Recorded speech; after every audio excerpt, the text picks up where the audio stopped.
নমস্কাৰ বন্ধু বান্ধৱীসকল, মই আপোনালোকৰ মাজলৈ এখন ফণীৰ সহায়েৰে কেনেকৈ এপাহ ফুল বনাব পাৰি ভিডিঅ'টো লৈ আহিছোঁ। আপোনালোকে যদি ভালদৰে ভিডিঅ'টো মন কৰে নিশ্চয় নিজেও বনাব পাৰিব। মই এতিয়া এপাহ ফুলৰ পাহি এটা এনেদৰে তৈয়াৰ কৰি ল'লোঁ। এতিয়া সূতাডালেৰে বেজীটোত ভৰাই এনেকৈ সূতাকেইডালৰ মাজেদি সূতাডাল পাৰ কৰি লৈ গৈ এটা গাঁঠি দি দিম।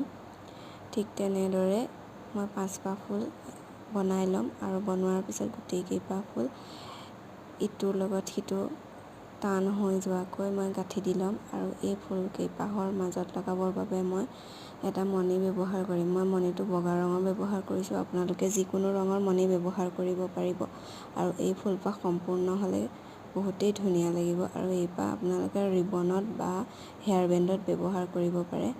ভিডিঅ'টো যদি ভাল লাগে লাইক কমেণ্ট আৰু শ্বেয়াৰ কৰিবলৈ নাপাহৰিব। লগতে বেল আইকনটো টিপি মোক আগুৱাই যোৱাকৈ সহায় কৰিব।